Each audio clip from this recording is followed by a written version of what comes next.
Namaskar and pranam to all of you.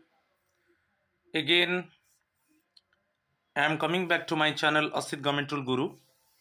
Today I will discuss MCQ part 1 related to the General Provident Fund GPF Central Civil Services GPF Rules 1960.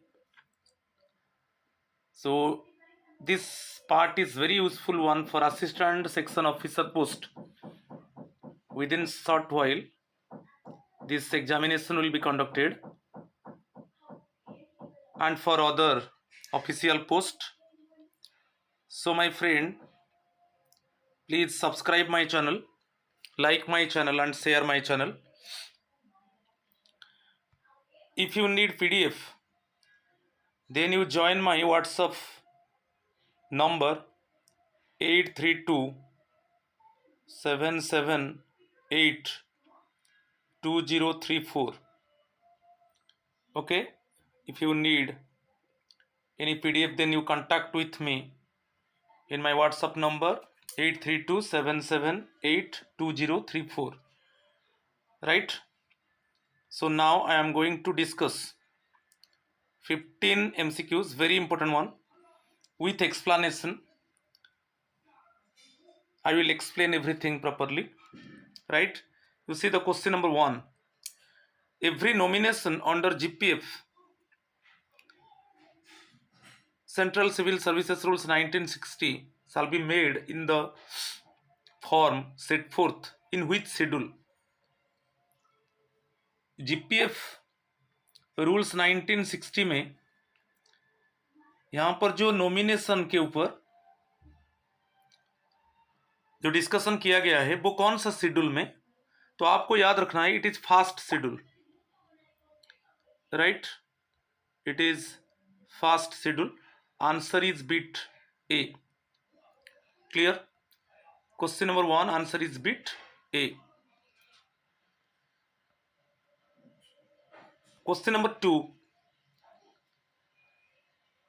Similarly, GPFCS rules 1960 shall not apply to government servant appointed on or after 1st January 2006, 1st January 2005, 1st January 2004, 7th December 2003. तो आपको याद रखना है 1st January 2004 से आपका new pension system आ गया, NPS आ गया. Okay, up to 31st right December 2003. Okay, old pension central civil services old pension rule लागू था. और यहां पर क्वेश्चन पूछा है कि जीपीएफ रूल्स 1960 साल नॉट अप्लाई. क्वेश्चन अच्छे से समझाने. साल नॉट अप्लाई मीन्स तो 1st January 2004, क्योंकि 1st January 2004 से एनपीएस सिस्टम जो नेशनल पेंशन सिस्टम है, ओके, वो लागू हुआ. तो answer is bit C. Right, तो जो ये जो GPF related to the old pension ये था, ये अप टू 31st December 2003 तक था. ठीक है, आंसर इज बिट सी. चलो क्वेश्चन नंबर, यहां पर सब टाइटल में देख लीजिए. दीज रूल्स में be called the general provident fund central services rules 1960. They shall be deemed to have come into force on the 1st April. ये बहुत इंपॉर्टेंट है, उसके ऊपर क्वेश्चन आ सकता है. 1st April 1960 actually this rule central civil services General Provident Fund Rules 1960 came into force, or those it means question is asking for whom actually it was applied. Okay, it was applied for the employees who joined on or before 31st December 2003, क्योंकि 1st January 2004 से national pension system लागू हो गया. Okay, old pension central civil services, okay, old pension rules 1972 था, अभी 2021 है. Okay, it was discarded by the government and national pension system implemented. from 1st January 2004. Clear? Question number 3. As per GPFCS rules 1960, who among the following shall be eligible to join the General Provident Fund? ये बहुत important है, आप देख लीजिए। इसके ऊपर rule के ऊपर भी क्वेश्चन आ सकता है। आप रूल 4 देखिए, कंडीशंस ऑफ एलिजिबिलिटी। आप रूल 4, ये बहुत इंपॉर्टेंट है।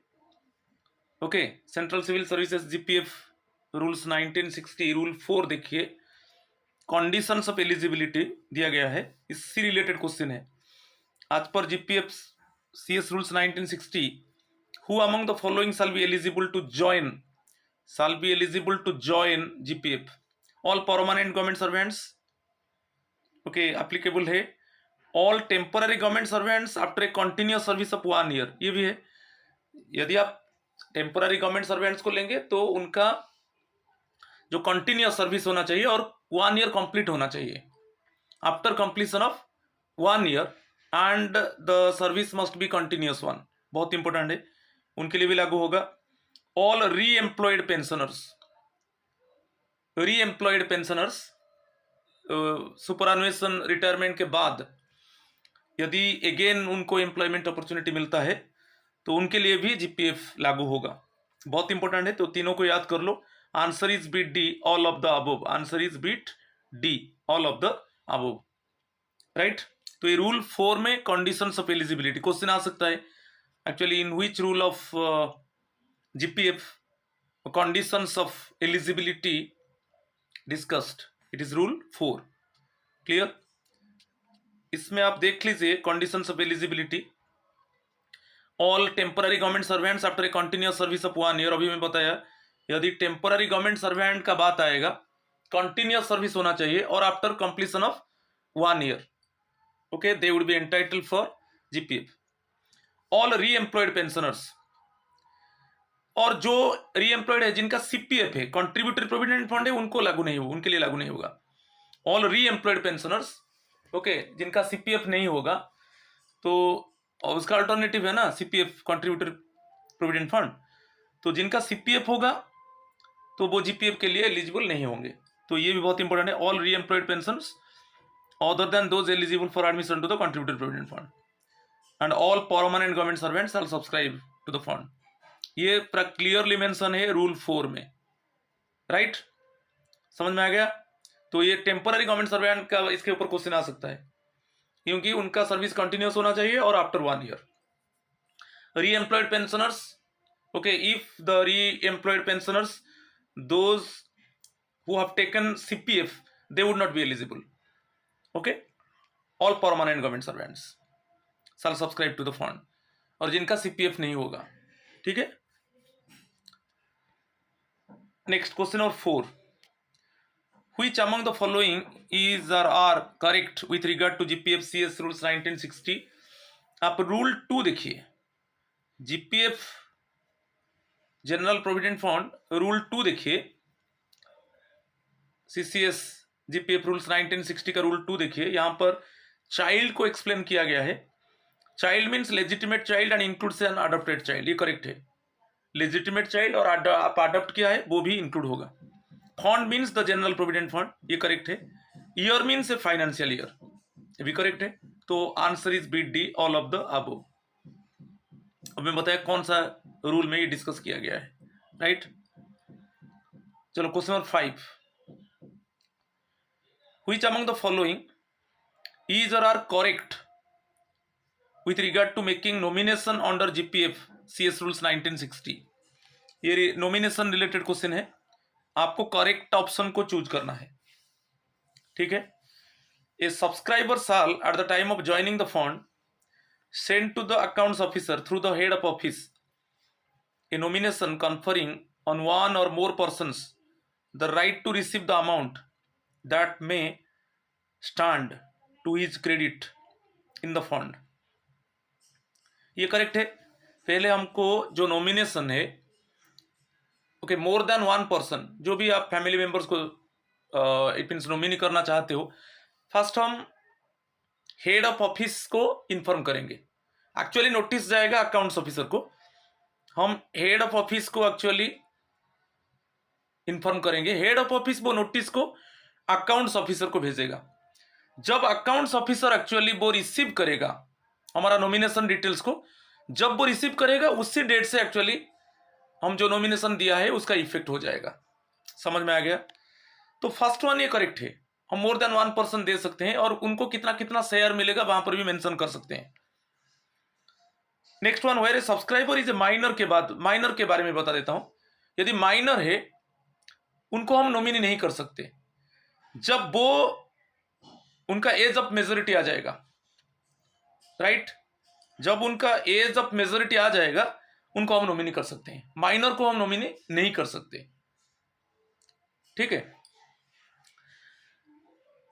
Next one, a subscriber who has a family at the time of making the nomination shall make such nomination only in favor of a member। यदि आपका family members है, only family members का नाम में ही आप only family members को ही आप choose कर सकते हो नॉमिनी के आकार में। तो ये तीनों करेक्ट है। ठीक है। आप रूल 5 देख लीजिए, नॉमिनेशन के ऊपर रूल 5 है, इसके ऊपर एक क्वेश्चन आ सकता है। कौन सा रूल में नॉमिनेशन के ऊपर डिस्कस किया गया है? रूल 5 में डिस्कस किया गया है। आप ये जो नॉमिनेशन डिटेल्स है, हम जो नोटिस देंगे किसको? अकाउंट्स ऑफिसर को, हम through head of office notice को भेजेंगे अकाउंट ऑफिसर को।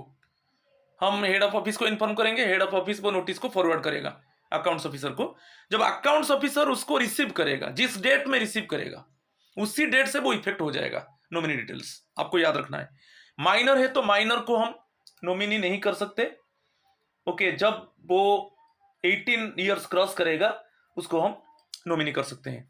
और आपका फैमिली मेंबर है तो आप कोई एनी अदर थर्ड पार्टी को नॉमिनी नहीं कर सकते। तो यहां पर जो आंसर होगा all of the above correct होगा। और जो नॉमिनी के ऊपर जो डिटेल्स है वो रूल 5 में है, राइट? तो अभी हम थोड़ा डिस्कस कर लेंगे नॉमिनेशंस के ऊपर, बढ़िया बढ़िया पॉइंट्स है।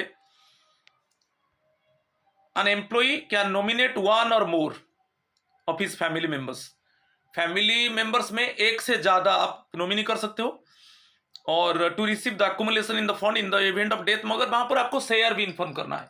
Suppose more than 1 family members को आप नॉमिनी किया तो वहां पर उसका शेयर भी इन्फॉर्म करना है, किसको कितना शेयर मिलेगा। यदि आपका फैमिली नहीं है, यू कैन नॉमिनेट, बहुत important, you can nominate any person और इंस्टीट्यूशन। यदि आपका फैमिली है तो आपको फैमिली मेंबर्स को चूज करना है, मोर देन 1 फैमिली मेंबर को आप चूज कर सकते हो। यदि आप मोर देन 1 फैमिली मेंबर को चूज करते हो तो आपको शेयर भी मेंशन करना है, किसको कितना परसेंटेज मिलना चाहिए। फैमिली मेंबर्स नहीं है आपका, तब आप थर्ड पार्टी को जा सकते हो, कोई पर्सन और कोई इंस्टीट्यूशन को आप नॉमिनेट कर सकते हो। ठीक है, राइट? हाँ, ये जो पॉइंट में नॉमिनेट्स मोर देन 1 पर्सन बोल चुका हूं। यदि आप नॉमिनेट करते हो मोर देन 1 पर्सन, आपका फैमिली मोर देन 1 फैमिली मेंबर, तब आपको शेयर भी मेंशन करना है किसको कितना परसेंटेज मिलेगा। माइनर है, माइनर को आप नॉमिनी नहीं कर सकते, जब वो मेजॉरिटी एज को अटेन करेगा तब उसको आप नॉमिनी चूज कर सकते हो, राइट? कैंसिलेशन का बात आता है, कब कैंसिल होगा?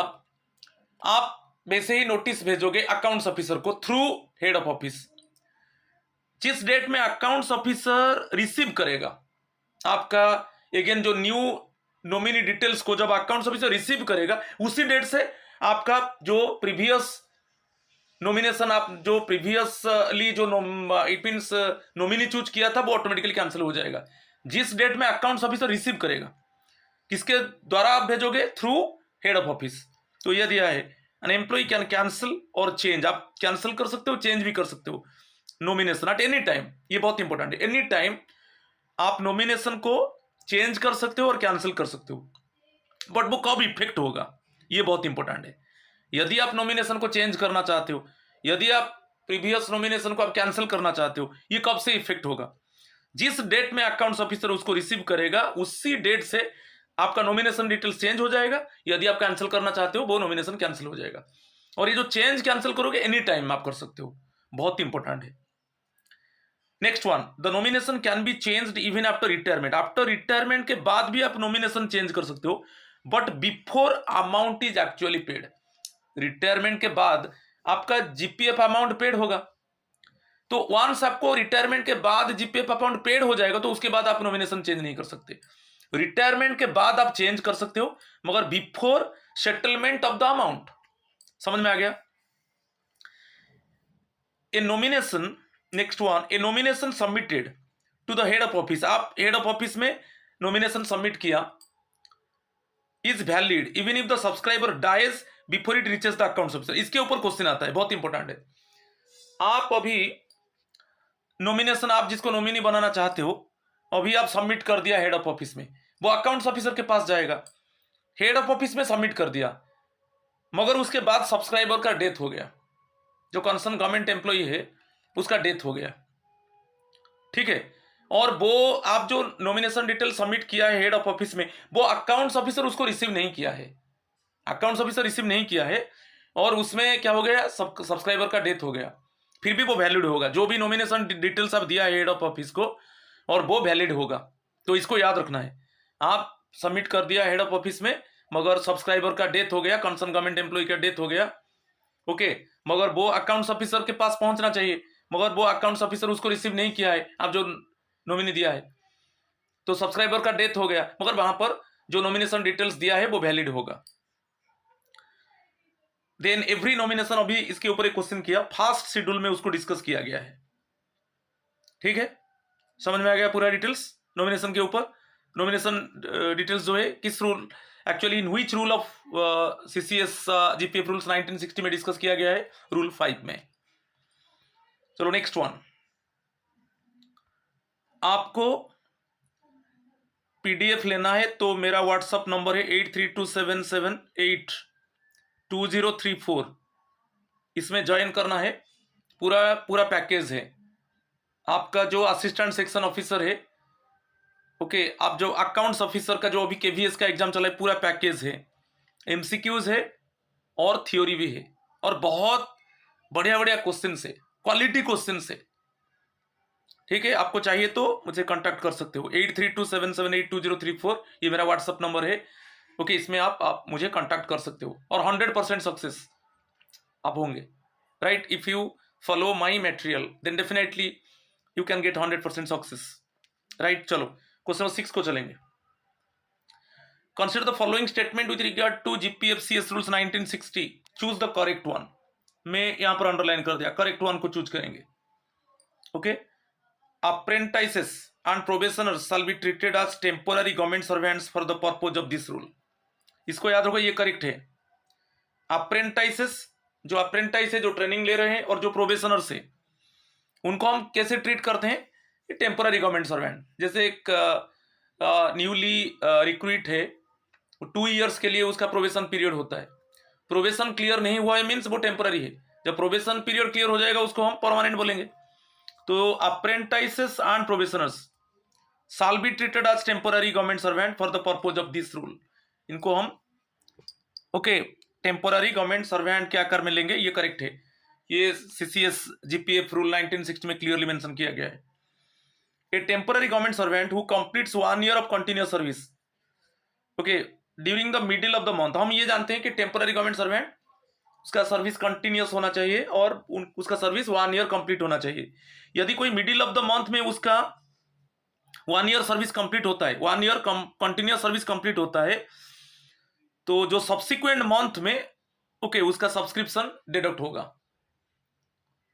ठीक है। सपोज आपका कंटिन्यूअस जो परमानेंट, जो टेम्पररी गवर्नमेंट सर्वेंट के लिए जो कंटिन्यूअस 1 ईयर सर्विस है, सपोज मार्च 15 में okay 1 year continuous service complete हुआ, तो वो एलिजिबल होगा जीपीएफ सब्सक्रिप्शन के लिए। तो अप्रैल में उसका जीपीएफ सब्सक्रिप्शन ओके डिडक्ट होगा, क्लियर, सब्सिक्वेंट मंथ में डिडक्ट होगा, ये भी करेक्ट है। चलो नेक्स्ट थर्ड पॉइंट को चलेंगे, दोनों करेक्ट हो गया। टेम्पररी गवर्नमेंट सर्वेंट्स, ये बहुत इंपॉर्टेंट, थर्ड पॉइंट बहुत इंपॉर्टेंट है, इसके ऊपर आपको क्वेश्चन मिल सकता है।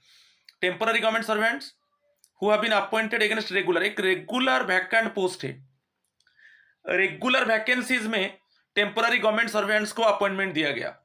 रेगुलर वैकेंसीज है, टेम्पररी गवर्नमेंट सर्वेंट्स को वहां पर अपॉइंटमेंट दिया गया and are likely to continue for more than a year, उनका जो सर्विस चलेगा मोर देन 1 ईयर चलेगा, may subscribe to the general provident fund at any time before completion of 1 year service. यहां पर बहुत इंपॉर्टेंट है, क्या है, रेगुलर वैकेंसीज है, उसमें टेम्पररी गवर्नमेंट सर्वेंट्स को अपॉइंटमेंट दिया जाएगा और वो भी सर्विस कंटिन्यू होगा मोर देन 1 ईयर। वो सब्सक्रिप्शन जो करेगा जीपीएफ में before completion of 1 year service, before completion of 1 year service, ये बहुत इंपॉर्टेंट है, ये सेंटेंस को याद कीजिए, इसके ऊपर क्वेश्चन आएगा, आपको कंफ्यूजन नहीं होना है। ओके, नॉर्मली जो टेम्पररी गवर्नमेंट सर्वेंट है कंटिन्यूअस सर्विस मोर देन 1 ईयर, ओके, तब वो जीपीएफ के लिए सब्सक्राइबर होगा। मगर यहां पर क्या है, रेगुलर वैकेंसीज है, हम टेम्पररी गवर्नमेंट सर्वेंट्स को वहां पर अपॉइंटमेंट दे दिया और वहां पर वो जो अपॉइंटमेंट दिया वो भी कंटिन्यू करेगा मोर देन 1 ईयर, तो उसका जो सब्सक्रिप्शन जो डिडक्ट होगा वो before completion of 1 year service, before completion of 1 year service, इसको आपको याद रखना है, राइट। तो इसमें तीनों करेक्ट है, all the above are correct one, right, answer is bit D. तीनों को अच्छे से एनालाइज कीजिए क्योंकि अभी क्वेश्चन जो आ रहा है ट्विस्ट होकर आ रहा है, इसी तरीके का क्वेश्चन आ रहा है, तो answer is bit D, right.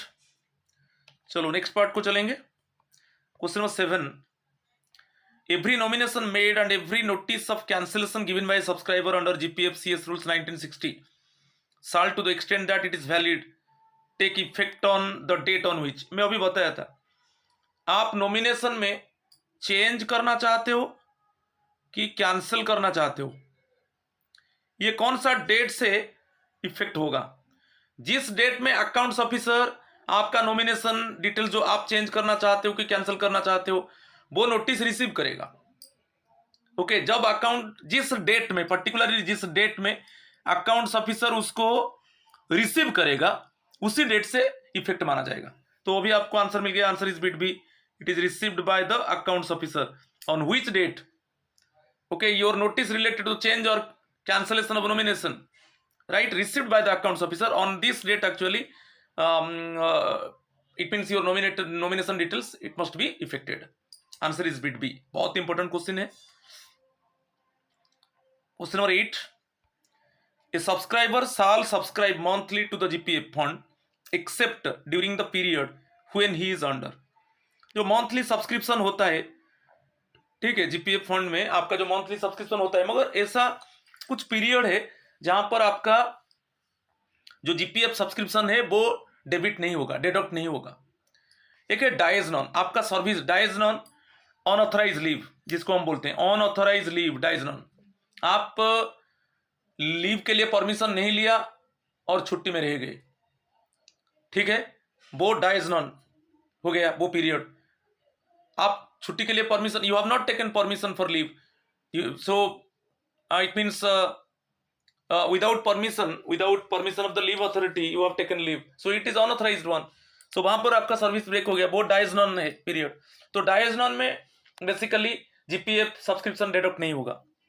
Leave without pay, leave without pay, आप लीव में रहते हो और आपको पेमेंट नहीं मिलता है, जैसे एक्स्ट्रा ऑर्डिनरी लीव है, ईओएल है, मेडिकल सर्टिफिकेट दे रहे हो तो कोई प्रॉब्लम नहीं है, मगर ईओएल केस में क्या होता है, बेसिकली आप मेडिकल सर्टिफिकेट दे रहे हो मगर यहां पर ये है लीव विदाउट पे, आपको यहां पर सैलरी नहीं मिलेगा यूएल में।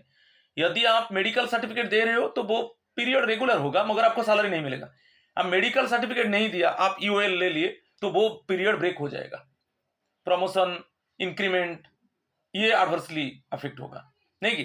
तो लीव विदाउट पे में भी आपका जीपीएफ सब्सक्रिप्शन डेबिट नहीं होगा। और एक है सस्पेंशन, सस्पेंशन पीरियड में आपको सब्सिस्टेंस अलाउंस मिलता है 50% बेसिक पे प्लस डीए का, और वहां पर भी जीपीएफ सब्सक्रिप्शन डेबिट नहीं होगा, ठीक है। All of the above, answer is bit D, all of the above, right. इसको थोड़ा एक्सप्लेन किया, बहुत इंपॉर्टेंट क्वेश्चन है। ये तीनों केस में एक्चुअली जीपीएफ सब्सक्रिप्शन डेबिट व डिडक्ट नहीं होगा। क्वेश्चन नंबर 9, कंडीशंस यहां पर देख लीजिए।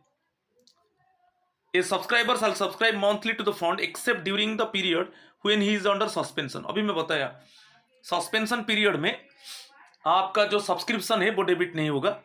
यदि आपका री इंस्टेटमेंट होता है, ओके, उसके बाद जो सस्पेंशन पीरियड में आपका री इंस्टेटमेंट हो गया, री इंस्टेटमेंट में क्या होगा कि आप सपोज एग्जेम्प्टेड हो गए, आपके ऊपर जो चार्ज लगा था आप एग्जेम्प्टेड हो गए, you are exonerate basically from the punishment, नहीं, what type of charge actually imposed on you, it is false one, okay, it is not proved। तो जब री इंस्टेटमेंट होगा तो आपका जो एरियर है, क्योंकि सस्पेंशन पीरियड में तो जीपीएफ सब्सक्रिप्शन आप नहीं दिए थे, तो वो पीरियड वो एरियर हो गया, तो एरियर में वन लॉम सम और इन इंस्टॉलमेंट्स, इसके ऊपर क्वेश्चन आता है, चाहे आप वन लॉम सम में वो एरियर आपका डेबिट होगा और एरियर अमाउंट इंस्टॉलमेंट्स में डेबिट होगा, ठीक है। तो आपको जो भी ऑप्शन चूज करना है। नेक्स्ट वन, आप एचपीएल में हाफ पे लीव में 10 दिन से ज्यादा रह जाते हो तो वहां पर आपको ऑप्शन देना पड़ेगा। ये क्वेश्चन आता है, आप एचपीएल ले लिए 10 days and more, leave on HPL for 10 days, तो वहां पर आपको ऑप्शन देना है कि आप का जीपीएफ सब्सक्रिप्शन डेबिट होगा कि नहीं, और बेसिकली लीव विदाउट पे वैसे ही। और आपका retirement just last 3 months prior to retirement, वहां पर आपका जीपीएफ सब्सक्रिप्शन डिडक्ट नहीं होगा, ये भी एक क्वेश्चन होगा, last 3 months prior to the retirement, यहां पर भी जीपीएफ सब्सक्रिप्शन डेबिट नहीं होगा, राइट। बहुत इंपॉर्टेंट पार्ट से, ठीक है। Next one, a subscriber need not subscribe during a period it dies non, इसको भी डिस्कस कर चुका हूं। जो डाइज नॉन पीरियड में जो आपका अनऑथराइज एब्सेंस है, आप लीव ले लिया मगर परमिशन नहीं लिया, आप लीव में रह गए, तो वो अनऑथराइज लीव हो गया, वो अनऑथराइज एब्सेंस पीरियड हो गया, उसको हम डाइज नॉन बोलते हैं। वहां पर भी आपका जो जीपीएफ सब्सक्रिप्शन है वो डिडक्ट नहीं होगा। चलो अभी क्वेश्चन नंबर 9 देखेंगे। ये नॉमिनेशन के ऊपर जो रूल पूछा है बहुत इजी है, रूल 5 है, अभी मैं डिस्कशन किया था rule 5, answer is bit B, nomination के ऊपर, उसके ऊपर डिटेल्स में डिस्कशन कर चुका हूं। तो क्वेश्चन नंबर 10 को चलेंगे। A subscriber under GPF CS rules 1960 may at any time cancel a nomination by sending a notice in writing to the, किसको नोटिस भेजा जाएगा? तो मैं बोला था जब हम नॉमिनेशन को कैंसिल करेंगे कि नॉमिनेशन को चेंज करेंगे, हम नोटिस अकाउंट्स ऑफिसर को भेजेंगे, पर डायरेक्टली नहीं जाएगा, थ्रू हेड ऑफ ऑफिस जाएगा। एक्चुअली वो नोटिस जाएगा अकाउंट ऑफिसर को, और जिस डेट में अकाउंट ऑफिसर आपका डिटेल्स को रिसीव करेगा उसी डेट से वो नॉमिनेशन डिटेल्स कैंसिल होगा कि चेंज होगा, ठीक है। तो यहां पर आंसर मिल गया आपको, answer is bit accounts officer. इसमें कभी कभी कंफ्यूजन हो जाता है, head of the office, head of the office नहीं, head of the office medium है, through head of the office actually we send notice to the accounts officer, और जिस डेट में अकाउंट्स ऑफिसर रिसीव करता है उसी डेट से वो इफेक्ट होगा, चाहे आप कैंसिल करना चाहते हो नॉमिनेशन की चेंज करना चाहते हो, और एनी टाइम आप कर सकते हो, राइट। चलो क्वेश्चन नंबर 11, फैमिली के ऊपर दिया है डिटेल्स, यहां पर एक क्वेश्चन पूछा है, और ये जो फैमिली के ऊपर आप रूल 2 देखिए, कभी कभी क्वेश्चन आ जाएगा कि जीपीएफ जो central civil services general provident fund rules 1960 में कौन सा रूल में फैमिली के ऊपर डिस्कशन किया गया है, ओके, रूल 2 में। तो यहां पर दिया है in the case of a male subscriber under GPF CS rules 1960, ये दोनों है, आपको कंफ्यूजन है मेल और फीमेल सब्सक्राइबर, ये दोनों केस में है, राइट। वाइफ और वाइफ्स, ये यहां पर मेल दिया है, तो मेल दिया है मींस यहां पर मेल सब्सक्राइबर मींस वाइफ और वाइफ्स, ओके। फैमिली में इंक्लूड होना चाहिए parents, children, minor brothers and unmarried sisters, ये भी है, ये बहुत important, deceased sons, widow and children, यदि आपका सन का डेथ हुआ है, उसका जो वाइफ है, चिल्ड्रन है, वो भी ओके नॉमिनी हो सकते हैं, फैमिली मेंबर में आ सकते हैं, तो ये सब आएगा, वाइफ और wives, parents, children, minor brothers and unmarried sisters, deceased sons, widow and children, ये सब आएंगे, all of the above answer होगा। इसको हम थोड़ा अच्छे से डिस्कशन करेंगे, और बेसिकली यदि फीमेल सब्सक्राइबर होगा यहाँ पर हस्बैंड और हस्बैंड्स ये आएगा, अदरवाइज सेम होगा। यहां पर आप देख लीजिए, ये फैमिली के ऊपर है, बहुत इंपॉर्टेंट है। यहां पर दिया है फर्स्ट वन, वाइफ और wives except judicially separated wife को नहीं लेना है, ओके, जुडिशियली सेपरेटेड वाइफ और वाइफ्स को नहीं लेना है, वाइफ और वाइफ्स लेना है। हस्बैंड का बात आएगा, यदि जो फीमेल सब्सक्राइबर है वो अकाउंट्स ऑफिसर को इन्फॉर्म करेगा कि मेरा हस्बैंड नॉमिनी नहीं हो सकता, तो वहां पर हस्बैंड को कैंसिल कर दिया जाएगा। मगर वहां पर फीमेल सब्सक्राइबर अकाउंट्स ऑफिसर को नोटिस के माध्यम से इन्फॉर्म करना चाहिए। ठीक है। पेरेंट्स, यदि पेरेंट्स नहीं है तो आपका पैटर्नल ग्रैंड पेरेंट में ले सकते हो। यदि पेरेंट्स नहीं है, पैटर्नल ग्रैंड पेरेंट को भी फैमिली मेंबर में ले सकते हो। Children including adopted children, legitimate and adopted children, right. Next one, minor brothers, unmarried sisters. Minor brothers को लेना है, मेजर नहीं, अनमैरिड सिस्टर्स को लेना है। और ये बहुत इंपॉर्टेंट है, deceased sons, widow and children. Suppose concern subscriber, concern government employee का जो सन का डेथ हो गया है और उसका जो डिसीज्ड सन का जो वाइफ है, चिल्ड्रन है, वो भी फैमिली मेंबर में आ जाएंगे, right. Both husband and wife are government servants, then either of them, कोई भी एक taken their family members, either of them separately. Husband उसका फैमिली मेंबर को ले सकता है और वाइफ उसका फैमिली मेंबर को ले सकता है। ठीक है। ये जो फैमिली के ऊपर है पूरा रूल 2 में दिया गया है, ये बहुत इंपॉर्टेंट है, इसके ऊपर क्वेश्चन आएगा, इसको अच्छे से देख लीजिए, राइट। चलो ठीक है, क्वेश्चन नंबर 12 देखेंगे। Accounts officer under the GPFCS rules 1960 means, ये भी रूल 2 में डिस्कस किया गया है। Accounts officer to whom the duty to maintain the provident fund account of the subscriber has been assigned by government, drawing and disbursing authority, officer to whom the duty to maintain service book is authorized, accounts officer in charge of pension section। तो यहां पर जो answer होगा bit A होगा, ये बहुत important है। Officer to whom the duty to maintain the provident fund account of the subscriber has been assigned by the government। ठीक है। अब रूल 2 देखिए, जीपीएफ रूल्स 1960 में क्लियरली मेंशन किया गया है, right. Answer is bit A. बहुत इंपॉर्टेंट क्वेश्चन था। क्वेश्चन नंबर 13, एमोलुमेंट्स के ऊपर अगेन रूल 2 में एमोलुमेंट्स को एक्सप्लेन किया गया है। Under GPFCS rules 1960 includes which of the following. इसमें हम देखेंगे क्या क्या इंक्लूड है। पे एंड लीव सैलरी, ये इंक्लूड है। Dearness pay appropriate to pay, ये भी इंक्लूड है। Any remuneration of the nature of pay received in respect of foreign service, ये भी इंक्लूड है। ये तीनों को आपको याद रखना है एमोलुमेंट्स में। बेसिकली जो आपका जो जीपीएफ सब्सक्रिप्शन आप दे रहे हो ओनली अभी बेसिक पे के ऊपर, डीए इंक्लूड नहीं होगा। जो आपको डियरनेस अलाउंस मिल रहा है ना, ये इंक्लूड नहीं होगा, डीए इंक्लूड है ओनली बीपी बेसिक पे के ऊपर। ओके, मिनिमम 6% है जो सब्सक्रिप्शन, मिनिमम 6% है, देन आप डिसाइड कर सकते हो। और मैक्सिमम 100% होगा। मिनिमम आपको 6% देना है बेसिक पे का, यदि और बाकी जो आप डिसाइड कर सकते हो। मार्च 31 के अंदर, प्रीवियस ईयर मार्च 31 के अंदर आप ऑफिस को इन्फॉर्म करोगे कि मेरा 20% बीपी का जो बेसिक पे का 20%, क्योंकि बोला 35%, कोई 40%, मैक्सिमम 100% पूरा दे सकते हो आप। मगर मिनिमम आपका बेसिक पे का कितना दे सकते हो, 6%। तो ये तीनों करेक्ट है, आंसर इज बी डी। इसको याद रखना है, एमोलुमेंट्स बहुत इंपॉर्टेंट है। Pay and leave salary, dearness pay appropriate to pay, any remuneration of the nature of pay received in respect, okay, और foreign service, right. Answer is bit D. Question number 14 को चलेंगे। Which of the following statements are correct one. क्या correct one यहां पर दिया है, अभी मैं बताया। Minimum rate of subscription 6% of the emoluments, emoluments means only basic pay. यहां पर आप डीए नहीं लेंगे, जो डियरनेस अलाउंस को आप नहीं लेंगे, ओनली बेसिक पे लेना है। तो मिनिमम 6% है, ये करेक्ट है। मैक्सिमम, यहां पर एक छोड़ दिया, स्मॉल है। Maximum rate of subscription to GP भी 100%, मिनिमम तो 6% है, देन आप डिसाइड करोगे। और सभी समय जो प्रीवियस ईयर मार्च 31 के अंदर आपको इन्फॉर्म कर देना है ऑफिस को कि कितना आपका जीपीएफ सब्सक्रिप्शन डिडक्ट होगा। मिनिमम तो 6% है, देन उस आप डिसाइड कर सकते हो। और मैक्सिमम जो होगा 100% होगा। तो दोनों करेक्ट है, both are correct one.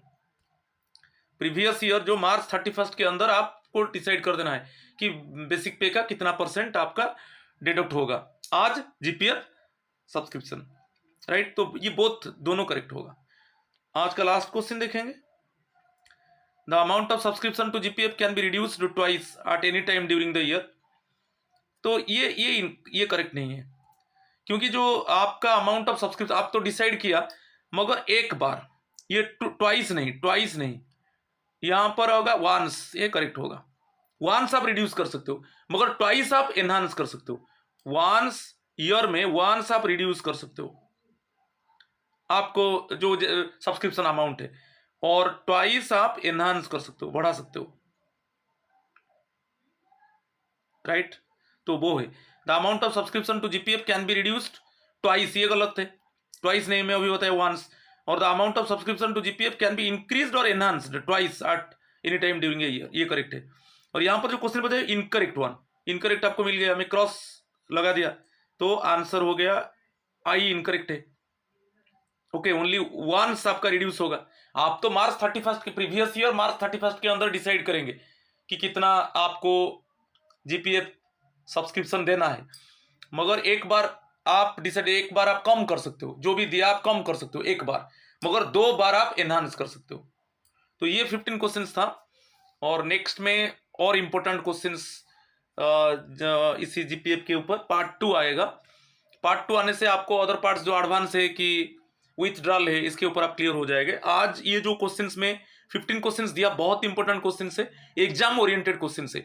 Please subscribe my channel, like my channel and share my channel, so that you can get notification for my upcoming videos।